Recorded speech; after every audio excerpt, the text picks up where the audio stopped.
Hello ছোট্ট বন্ধুরা, কি অবস্থা সবার? কেমন আছো সবাই? আশা করি সবাই ভালোই আছো। কিন্তু তোমাদের তো ভালো থাকার কথা না, কারণ সামনেই তোমাদের বার্ষিক পরীক্ষা আর তোমাদের সিলেবাস কিছুই শেষ হয়নি। তাই আমি তোমাদের সীমান্ত ভাইয়া চলে এসেছি তোমাদের বার্ষিক পরীক্ষার সিলেবাস শেষ করার জন্য। আহ তো ওয়েলকাম, ওয়েলকাম। এত থ্যাংক ইউ আমাকে দেওয়া লাগবে না, আমি জানি তোমাদের কি কষ্ট। তোমাদের কষ্ট দূর করার জন্য আমি আজকে অঙ্ক নিয়ে ক্লাস নিব। মোটামুটি শেষের দিক থেকে আমরা শুরু করব, কারণ বার্ষিক পরীক্ষায় যেহেতু শেষের দিক থেকেই প্রশ্ন আসবে, মানে সিলেবাস তো শেষের দিকেই হয় বার্ষিক পরীক্ষার।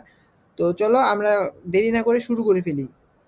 শেষের দিক থেকে বলতে আমি ভাবছি শেষের দিক থেকে শুরু করতে হলে আমরা প্রথমে একটু বীজগণিতিক রাশি নিয়ে কাজ করব, কারণ বীজগণিতিক রাশি নিয়ে কাজ করা আমাদের খুবই দরকার একটু শুরুর দিকে।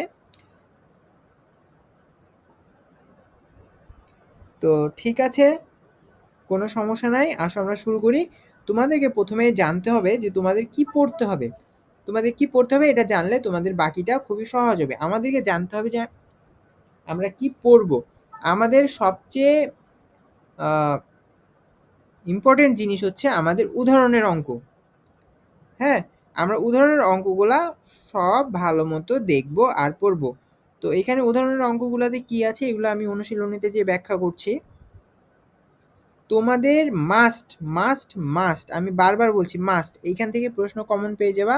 পরীক্ষায় কোনো প্যারা নাই, একবারে ৬ স্টার।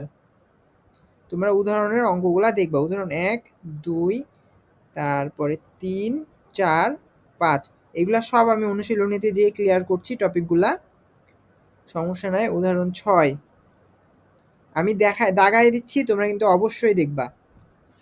অনুশীলনীতে আমি সলভ করার পর যখন উদাহরণ দেখতে যাও তখন দেখবা যে সবই তো পারা। ভাইয়া কি বললো? সবই পারা। ঠিক আছে, তো আসো আমরা অনুশীলনী ৪.১ শুরু করে ফেলি। আমরা ১ নাম্বার দিয়ে শুরু করি। এখানে আমাদেরকে বলেছে নিচের বীজগণিতীয় রাশি দ্বারা কি বোঝায় বা কি বোঝানো হয়, যাই হোক। তো ১ নাম্বারটা আমাদের হচ্ছে ১ নাম্বারটায় আছে 9x। 9x মানে আমরা কি বুঝি বলো তো? আমি একটু তাড়াতাড়ি আগাচ্ছি কারণ আমাদের সময় কম। অল্প সময়ে আমাদেরকে সব শেষ করা লাগবে। 9x মানে হচ্ছে আমাদের x এর ৯ গুণ। x এর ৯ গুণ। 9x মানে হচ্ছে x এর ৯ গুণ। ক্লিয়ার? ওকে। তারপরে কি আছে? 5x plus 3। 5x প্লাস 3 মানে কি বলতো? x এর ৫ গুণ তার সাথে ৩ যোগ। x এর ৫ গুণ তার সাথে ৩ যোগ। ওকে, ক্লিয়ার? ঠিক আছে। তারপরটা আমরা যাচ্ছি 3a প্লাস 4b। এইখানে কি আছে বলো তো? b এর ৪ গুণ তার সাথে ৩ এর a গুণকে যোগ। b এর ৪ গুণের সাথে a এর ৩ গুণ যোগ। b এর ৪ গুণের সাথে a এর ৩ গুণ যোগ। ক্লিয়ার? বুঝো? b এর সাথে ৪ গুণ আকারে আছে, তার মানে b এর ৪ গুণ। a এর সাথে ৩ গুণ আকারে আছে, তার মানে a এর ৩ গুণ। এবং দুইটা গুণফলের যোগ। ক্লিয়ার? ওকে। তারপরে কি আছে বলো? 3a plus b plus 4c। এইটা কি বলো? c এর ৪ গুণ, a এর ৩ গুণ, এটার গুণফল, এটার গুণফল, তারপরে b, এই তিনটার যোগফল, এই দুইটার গুণফল আর b, এই তার দিয়ে যে তিনটা হবে পদ, সে পদ তিনটার যোগফল। পদ কি সেটা তো তোমরা এখন বুঝবে না, আমি এটাও পরে বুঝাচ্ছি, সমস্যা নাই। তারপরে কি আছে? 4x plus 5y by 2। 4x plus 5y by 2। 4x plus 5y by 2 মানে কি বলো? x এর ৪ গুণ, y এর ৫ গুণ, দুইটার যোগফল। তারপরে যে যোগফল হবে সেই যোগফলকে ২ দ্বারা ভাগ। ওকে, মাথা ঠান্ডা করে বুঝো। x এর ৪ গুণ, y এর ৫ গুণ, তারপরে যে গুণফল দুইটা পাবো তাদের যোগ, এবং সেই যোগফলকে ২ দ্বারা ভাগ। ওকে, ক্লিয়ার? ওকে। পরেরটাও সেম। y এর ৩ গুণ, x এর ৭ গুণ, ভাগ ৪, মানে x এর ৭ গুণ থেকে y এর ৩ গুণ বিয়োগ করে ৪ দ্বারা ভাগ। পরেরটা কি? x এর ৩ ভাগ, x কে ৩ দ্বারা ভাগ, y কে ২ দ্বারা ভাগ এবং z কে ৫ দ্বারা ভাগ। তারপরে x কে ৩ দ্বারা ভাগ করে যা পাবো তার সাথে y কে ২ দ্বারা ভাগ করে যা পাবো তার যোগ, এবং তার থেকে z কে ৫ দ্বারা ভাগ করে যা পাবো তার বিয়োগ। ওকে, ক্লিয়ার? ওকে। সমস্যা আছে? সমস্যা থাকলে কমেন্ট বক্সে জানাও, আমি সমাধান করে দেবো, কোনো প্যারা নাই। পরীক্ষা আমাদের একবারে বিন্দাস পরীক্ষা হবে। তোমরা জাস্ট ক্লাসগুলো একটু দেখো, পরীক্ষার দিনে যেয়ে বলবা যে ভাইয়া আপনি কি পড়ালেন, সব কেন common. Relax. 2x - 5y + 7z, হ্যাঁ ঠিক আছে, বলো এখানে কি হবে?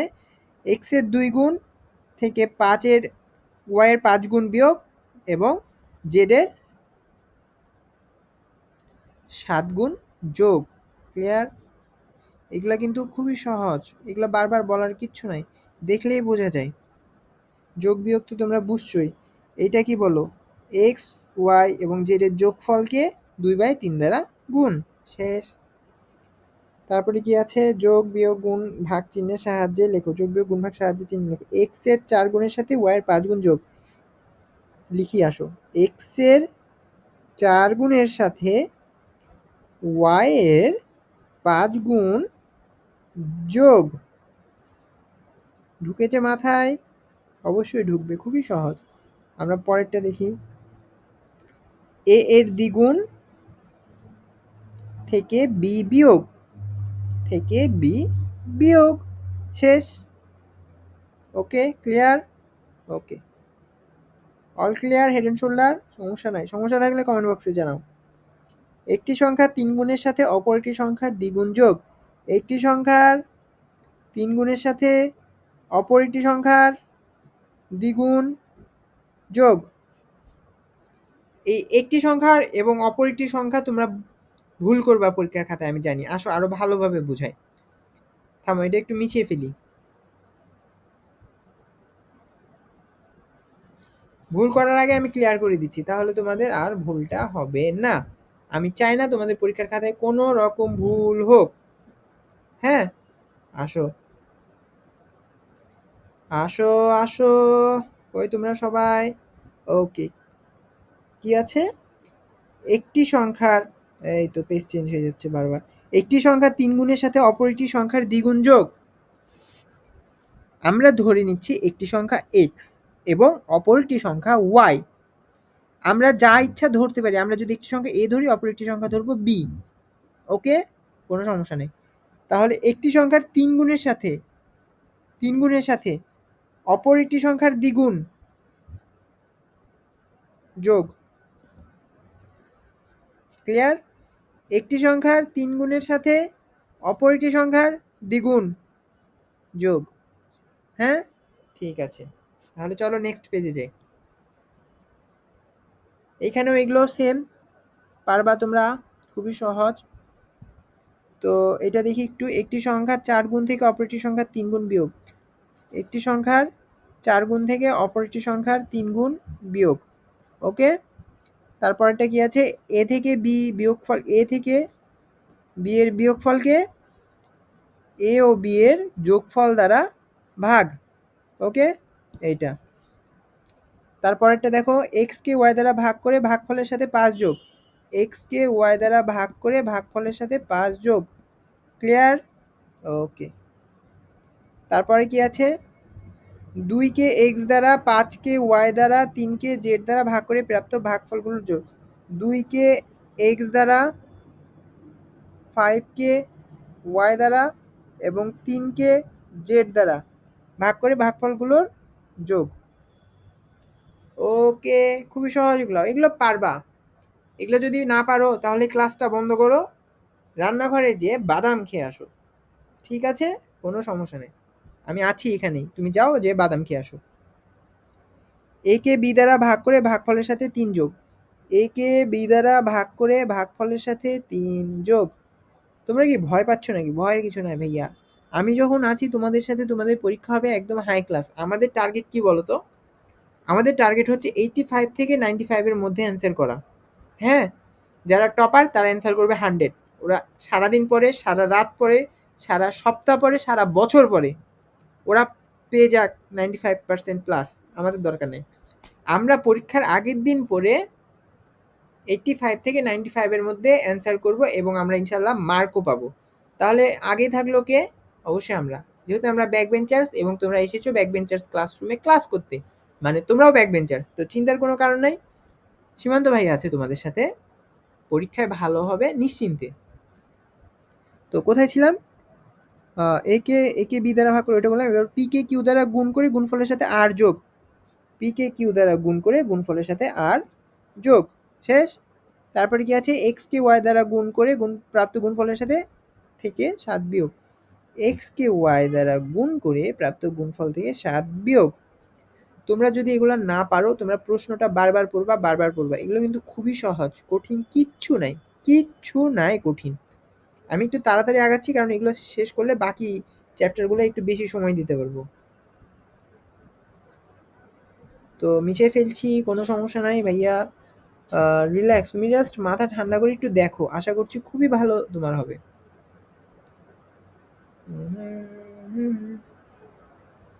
আশা করছি খুবই ভালো হবে, সমস্যা নাই। তো 3 নাম্বারটা কি বলেছে, 2x প্লাস 3y ভাগ 4x minus 5x plus 8y রাশিটিতে কয়টি পদ আছে এবং পদগুলো কি কি। আসো এখন আমরা দেখি যে পদ আসলে কি। পদ কি সেটা আমাদেরকে বোঝার জন্য আমাদেরকে প্রথমে দেখতে হবে যে পদ কিভাবে ভাগ হয়। আমাদের পদ থাকতে পারে গুণ আকারে, আমাদের পদ থাকতে পারে ভাগ আকারে, অথবা আমাদের পদ সিঙ্গেল থাকতে পারে। হুম, কোনো সমস্যা নাই। কিন্তু আমাদের পদ কখনোই যোগ বিয়োগ দিয়ে একসাথে থাকতে পারে না, কখনোই যোগ বিয়োগ দিয়ে একসাথে থাকতে পারে না। ওকে, যোগ আর বিয়োগ দিয়ে আমাদের পদ আলাদা হয়ে যায়। এখানে গুণ আকারে আছে, এটা কিন্তু আমাদের একটা পদ, আলাদা হয়নি কারণ গুণ আকারে আছে। এখানে যোগ আকারে ভাগ আকারে আছে, এটা কিন্তু আমাদের একটা পদ, আলাদা হয়নি কারণ ভাগ আকারে আছে। এখানেও আমাদের একটাই পদ, কারণ কিছু নাই, ওই একাই আছে, সমস্যা নাই। আমাদের পদ আলাদা হলো কখন, যখন একটা মিডিলে যোগ আসলো বা বিয়োগ আসলো। এখন এখানে আমাদের কিন্তু পদ 3টা হয়ে গেছে, কারণ এই যোগের কারণে এই 2টা আলাদা হয়ে গেছে, এই বিয়োগের কারণে এই 2টা আলাদা হয়ে গেছে। ওকে, তাহলে আমাদের এই 3টা এখন আলাদা আলাদা পদ, কারণ আমাদের এই পদগুলা যোগ আর বিয়োগ দ্বারা ডিভাইড হয়ে গেছে, মানে আলাদা আলাদা হয়ে গেছে। ওকে, ক্লিয়ার। তাহলে বলো তো এখানে কয়টা পদ আছে। এখানে 2x প্লাস 3y। আচ্ছা আমি এখানে লিখি, এখানে 2x যোগের কারণে আলাদা, তারপরে 3y ভাগ 4x, তারপরে 5x গুণ 8y। এইখানে আমাদের 2টা আলাদা হওয়ার জায়গা আছে, একটা হচ্ছে প্লাস চিহ্নটা, একটা হচ্ছে এই মাইনাস চিহ্নটা। এই 2টা জিনিসের জন্য আমাদের পদগুলো আলাদা আলাদা হয়ে যাবে। তোমরা বুঝছো কিনা আমি আরেক লিখে দিই, থামো। 4x, আচ্ছা একটু ক্লিয়ার করে লিখি, হ্যাঁ মিছিয়ে দিতাম। ওকে ওকে ওকে ওকে। এখানে কি রে ভাই, পেজ এত তাড়াতাড়ি চেঞ্জ হয়, আমার মাইন্ডও তো এত তাড়াতাড়ি চেঞ্জ হয় না। আচ্ছা যাই হোক, 3y ভাগ 4x ভাগ 5x ইন্টু 8y। হ্যাঁ এবার দেখো, 2x প্লাস 3y, এটা কিন্তু প্লাস, গুণ ভেবো না আবার।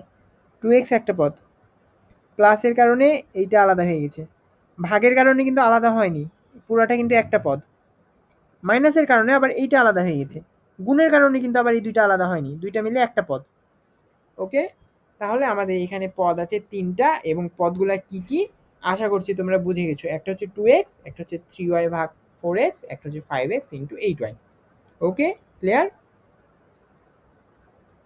ঠিক আছে, তো আসো আমরা আবার দেখি, আবার আমাদের পেজ চেঞ্জ হয়ে যাবে দেখবা, এখনই ম্যাজিকের মতো। থামো, এই দেখো যেমনি আঁকাবো পেজ, ও পেজ চেঞ্জ হয়নি, আচ্ছা যাই হোক।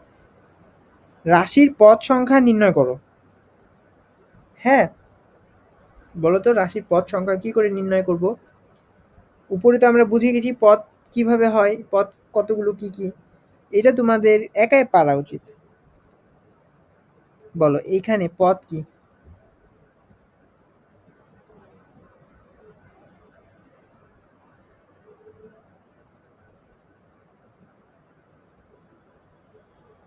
রাশিতে কয়টি পদ আছে, এই পদগুলো কি কি?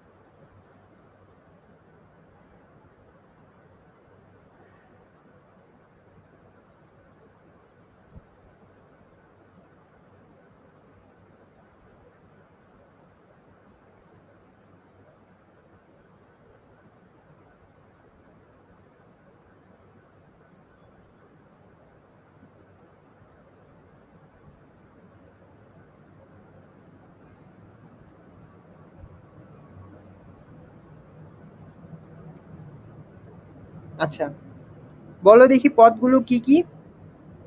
এখানে কয়টা পদ আছে বলো? এখানে কি কোনো যোগ বা বিয়োগ আছে? নাই, মানে পুরোটা মিলে একটাই পদ, মানে এখানে একটাই পদ। পরেরটায় কয়টা পদ বলো? যোগ দিয়ে দুইটা পদ ভাগ হয়েছে, মানে এটা দুইটা। তারপরে এখানে একটা বিয়োগ আছে, একটা যোগ আছে, তার কারণে তিনটাই আলাদা আলাদা হয়ে গেছে, মানে এটা ত্রিপদী বা বহুপদী। তারপরেরটা বলো, 5a প্লাস দিয়ে যে একটা আলাদা, তারপরে যে মাইনাস দিয়ে একটা আলাদা, গুণ আর ভাগের কারণে কিন্তু আলাদা হয়নি, এই দুইটা কিন্তু একই। হ্যাঁ, তাহলে এখানে একটা দুইটা তিনটা, এটাও ত্রিপদী বা বহুপদী। এবার বলো এইটা, এইটা দেখো প্লাসের কারণে আলাদা, এক্স আলাদা, 5x ইন্টু বি, এটা একটা পদ, কারণ গুণ দিয়ে আলাদা হয় না, একটাই হয়। তারপর মাইনাসের কারণে আবার আলাদা, তারপর আবার 3y ভাগ সি, মানে এটাও ত্রিপদী বা বহুপদী। ওকে, ক্লিয়ার? হ্যাঁ ঠিক আছে, কোনো সমস্যা নাই। পদ কি আশা করছি তোমরা খুব ভালো মতো বুঝে গেছো, পরীক্ষার খাতায় একদম ফাটাই দিয়ে আসবা। তো চিন্তা নাই, চলো আমরা এখন দেখি সহগ নির্ণয়।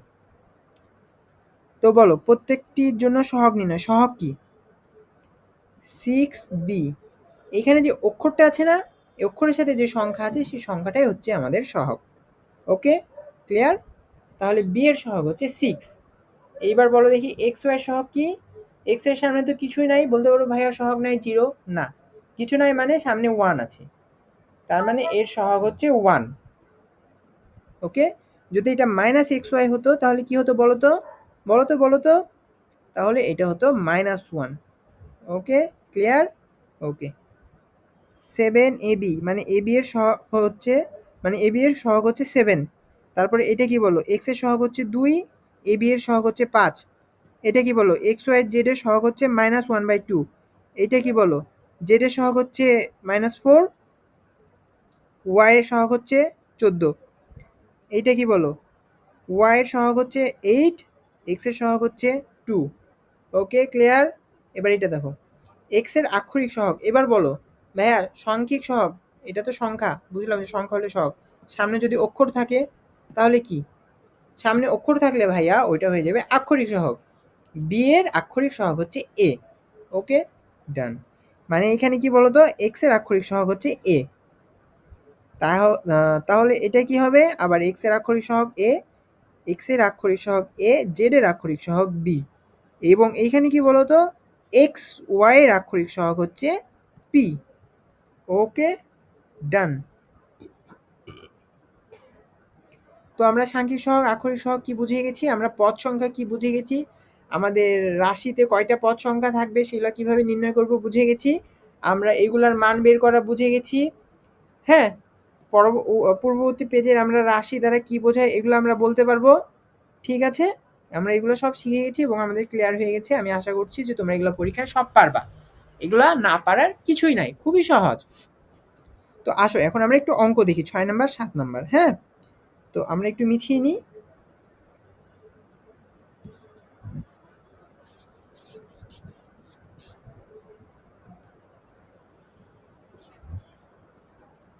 ওকে, ঠিক আছে, তাহলে আমরা 6 নাম্বারটা দেখি। একটি কলমের দাম x টাকা, একটি বইয়ের দাম y টাকা হলে নিচের রাশিগুলো দ্বারা কি বোঝায়? কি বলেছে এখানে বলো দেখি? কলম, আমি কলম চিহ্ন দিয়ে লিখলাম, মনে করো এটা একটা কলম। হ্যাঁ, অত লিখতে ভালো লাগছে না ভাই, হাত খুবই ব্যথা, সারাদিন লিখেছি। সকালে আজকে পরীক্ষা ছিল, গতকাল সারা রাত পড়ে ভার্সিটি যেতে যেয়ে আজকে সকালে পরীক্ষা দিয়েছি। তাও আমি, আমার পরীক্ষা যত ভালো হয়েছে টপারদের পরীক্ষা অত ভালো হয় নাই। তো সমস্যা নাই, আসো ইনশাআল্লাহ তোমাদের পরীক্ষাও ভালো হবে, চিন্তার কোনো কারণ নাই, আমি আছি তোমাদের সাথে। তাহলে এখানে কি বলেছে, একটি কলমের দাম এক্স টাকা, একটি বইয়ের দাম ওয়াই টাকা। তাহলে বলো তো প্রথমটা দ্বারা কি বোঝানো হয়েছে? 3y মানে হচ্ছে 3টি বইয়ের দাম। একটি বইয়ের দামের সাথে 3 গুণ মানে 3টি বইয়ের দাম। ওকে। 7x মানে 60টি বইয়ের দাম। x প্লাস 9y মানে কি? x প্লাস 9y মানে কি? 9টি বইয়ের দামের সাথে একটি কলমের দাম যোগ। 9টি বইয়ের দামের সাথে একটি কলমের দাম যোগ। ওকে। তারপরে কি হয়েছে দেখো, 5x plus 8y। 5x plus 8y মানে কি? 8টি কলমের কি 8টি বইয়ের দাম।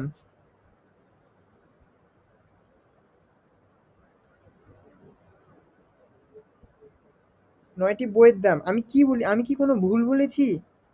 আমি কি ওয়াইকে কলমের দাম বলেছি ভুল করে?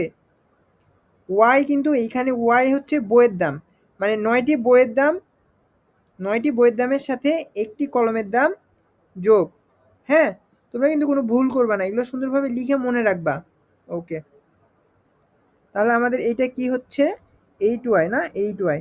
তাহলে আমাদের 8টি বইয়ের দাম এর সাথে আমাদের 5টি কলমের দাম যোগ। ওকে। ওকে। 6y plus 3x। 6y plus 3x। বলো তো এক্স কি? এক্স মানে হচ্ছে কলম, মানে 3টি কলমের দামের সাথে 6টি বইয়ের দাম যোগ। 3টি কলমের দামের সাথে 6টি বইয়ের দাম যোগ। ব্যাস, এটা আমাদের শেষ। আসো এবার আমরা 7 নাম্বারটা করি। তোমরা তো অনেক ফাস্ট, তোমরা তো অল্পতেই বুঝে যাচ্ছ দেখছি। খুবই ভালো, পরীক্ষার খাতায় একদম ফাটাই দিয়ে আসবা, না হলে কিন্তু তোমার ফেটে যাবে ভাই।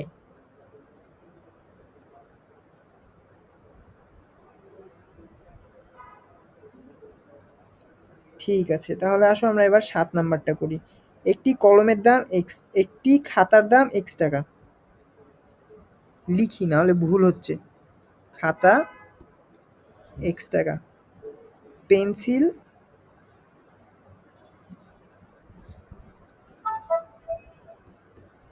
পেন্সিল ওয়াই টাকা, রাবার জেড টাকা। বাবার লিখে ফেলেছি, সরি। তোমরা আবার আমার নামে কেস করে দিও না বানান টানান ভুলের জন্য। হা হা, তোমরা আবার আমার শাস্তি চেয়েও না কেস করে, যে সীমান্ত ভাইয়ার ফাঁসি চাই ফাঁসি চাই। প্লিজ আমাকে মাফ করে দাও ভাই। ঠিক আছে, তাহলে আসো অঙ্কে ফিরে যাই। 5টি খাতা ও 6টি পেন্সিলের মোট দাম কত? তাহলে বলো। 5টি খাতা, 5টি খাতা, খাতা হচ্ছে এক্স। 5টি খাতা ও 6টি পেন্সিলের মোট দাম কত? পেন্সিল 6টি, মোট দাম মানে যোগ। শেষ। 8টি পেন্সিল ও 3টি রাবার। পেন্সিল কি? ওয়াই। 8টি পেন্সিল ও 3টি রাবার কি? রাবার হচ্ছে জেড, যোগ। শেষ। 10টি খাতা, 5টি পেন্সিল ও 2টি রাবার। বাবা রে বাবা, এত বড় হিসাব কি আমরা করতে পারি? আমাদের ছোট মাথায় কি এত বড় হিসাব আসে ভাই? আমরা কিভাবে করব? 10টি খাতা মানে 10x, 5টি পেন্সিল, 5টি পেন্সিল, বাবা রে বাবা, আবার রাবার 2টা, 2টা রাবার, মোট দাম মানে 3টার যোগফল। ঠিক আছে, কঠিন হলেও আমরা বের করে ফেলেছি, কোনো সমস্যা নাই, রিল্যাক্স। পরীক্ষার খাতায় আমরা এইভাবে মাথা ঠান্ডা করে লিখে দিয়ে চলে আসবো, কেউ বুঝবেই না যে আমরা এত কিছু পারি। আমরা সবসময় একটা হাসি মুখে যাব পরীক্ষার হলে, টপাররা ভাববে যে কি হয়েছে, হাসছে কেন, দেখেই ভয় পেয়ে যাবে। বসবো, লিখবো, চলে আসবো, দেখা যাবে মার্ক আমাদের ওদের চেয়ে বেশিও হয়ে যেতে পারে। এক হালি কলার দাম এক্স টাকা হলে পাঁচ পাঁচ 5 হালি কলার দাম কত? এক হালির দাম এক্স হলে 5 হালির দাম 5x। Common sense. এতক্ষণ ধরে তোমরা এটাই পড়ছো। এটা একটু কঠিন। 12টি কলার দাম কত? বলো দেখি, 12টি কলার দাম কত? এটা তো পারবা না। 12টি কলার দাম কত? থামো, এক্ষুনি পারবা না মানে? আমি আছি আর তোমরা পারবা না তাই হয়? আমি যতক্ষণ আছি তোমরা অবশ্যই পারবা, কোনো প্যারা নাই। খালি সামনের পেজে চলে যাই, মানে বলছে ভাইয়া চেঞ্জ করেন চেঞ্জ করেন, কিন্তু আমরা তো চেঞ্জ করবো না। আসো আমরা দেখি। এক হালি কলা, এক হালি মানে কয়টি বলো তো? 4টি। এটা তো সবাই পারো, না পারলে এক গ্লাস পানিতে ডুবে আসো, যাও। ডুবে মরে যাওয়ার দরকার নেই, ডুবে গোসল করে আসো। পরে আবার বলবা ভাইয়া মরে যাওয়ার কথা। না, না, না, ওগুলো করা যাবে না। ওগুলা করে লুজাররা। আমরা কি লুজার? না। আচ্ছা, কি ছিলাম? কোথায় ছিলাম? ছিলাম তো মানুষ, কি ছিলাম? এটা তো ভুল প্রশ্ন। যাই হোক, কোথায় ছিলাম? এক হালি কলার দাম X টাকা। মানে ৪ টির দাম X টাকা। তাহলে একটির দাম X/4 ঐকিক নিয়ম করছি। তাহলে ১২ টির দাম ১২x/4। এটা কিন্তু অ্যারো চিহ্ন দিয়ে দিই, নাহলে আবার তোমরা ভাববা যে মাইনাস কেন দিয়ে। ৪ একে ৪, ৩ ৪ ১২। মানে অ্যান্সার হচ্ছে আমাদের 3x টাকা। ওকে, ক্লিয়ার? ঐকিক নিয়মটা তোমরা একটু বুঝে নাও। আমি যদি ঐকিক নিয়ম করাতাম তাহলে আরো ভালোভাবে বুঝাইতাম, সহজভাবে বুঝাইতাম। আমি আশা করছি যে তোমরা পারবা। না পারলে কমেন্ট বক্সে জানাও, আমি আবার এটা নিয়ে একটা ভিডিও দেবো, সমস্যা নাই। তো ঠিক আছে, আমরা নেক্সট পেজে যাই। এবার দেখো ৮ নাম্বার, সঠিক উত্তরটি খাতায় লিখো। এইটা তো খুবই সহজ। এক্স এর দ্বিগুণ থেকে ৫ বিয়োগ করলে নিচের কোনটি হবে? এক্স এর দ্বিগুণ থেকে ৫ বিয়োগ করলে নিচের কোনটি হবে বলো তো? তাড়াতাড়ি কমেন্ট বক্সে জানাও তো কোনটি হবে। সঠিক উত্তরদাতাকে কিন্তু আমি পুরস্কার দেবো। যে সঠিক উত্তর দিবে তাকে কিন্তু একবারে ডাইরেক্ট কক্সবাজার ট্রিপের টিকিট দিয়ে দেবো আমি একটা। যাও তুমি কক্সবাজার থেকে ঘুরে আসো। তুমি খালি সঠিক উত্তরটা কমেন্ট বক্সে জানাও। ওকে, এটা শেষ। তারপরে ২ নাম্বারটা কি বলেছে? এ এর ৩ গুণের সাথে, মানে এ এর ৩ গুণের সাথে এক্স এর ওয়াই গুণ যোগ। এটা কি বলো? তাড়াতাড়ি কমেন্টে জানাও। এটা কি? এটা কি? এটা কি? তাহলে এটার উত্তর কি বলো? এটার উত্তর, এটার উত্তর, ২ টার উত্তর কমেন্ট বক্সে তাড়াতাড়ি জানাই দাও কোনটা হবে। এবার ৩ নাম্বারটা, এ এবং সি এর গুণফল থেকে বি এবং এক্স এর গুণফল বিয়োগ করলে নিচের কোনটি হবে? এ এবং সি এর গুণফল থেকে বি এবং এক্স এর গুণফল বিয়োগ করলে নিচের কোনটি হবে? বলো। এই তিনটার সঠিক উত্তর যারা কমেন্ট বক্সে দিতে পারবে তারা জিতে যাবে একটা কক্সবাজারের টিকিট। ৩ জনকে আমি ৩ জায়গার টিকিট দেবো। একজনকে প্রথম যে উত্তর সঠিক দিবে তাকে দিব কক্সবাজারের টিকিট। পরবর্তী সঠিক উত্তর যে দিবে তাকে দিব আমি হচ্ছে সাজেকের টিকিট। আর একে পাঠায় দেবো স্পেসে, ওই চলে যাবে মঙ্গল গ্রহে। তাড়াতাড়ি তোমরা কমেন্ট বক্সে উত্তরটা দাও। ওকে, তাহলে আমাদের ৪.১ বা ৪.১ অনুশীলনী এত দূরই থাকছে। আমরা নেক্সট ক্লাসে দেখব ৪.২। এইখানে অনেক ইম্পর্টেন্ট জিনিসপত্র আছে, তো আমরা এগুলো আরও ডিটেলস এক্সপ্লেন করব সহজভাবে। বুঝতে তোমাদের কোনো সমস্যা হবে না, প্যারা নাই, চিল। পরীক্ষা হবে আমাদের একবারে টপ নচ। তো আজকের ক্লাসটা কেমন লাগলো কমেন্ট বক্সে জানাও, আর কোথাও সমস্যা থাকলে জানাও, আমি চেষ্টা করব সমাধান করে দেওয়ার। তো ক্লাসটা ভালো লাগলে একটা লাইক, কমেন্ট, সাবস্ক্রাইব, যা এগুলো তোমাদের ইচ্ছা এগুলো করো, সমস্যা নাই। ভাইয়ার জন্য করো। তো ঠিক আছে, আজকের ক্লাসটা এই পর্যন্তই। দেখা হবে সেকেন্ড ক্লাসে। ওকে, টাটা, বাই বাই।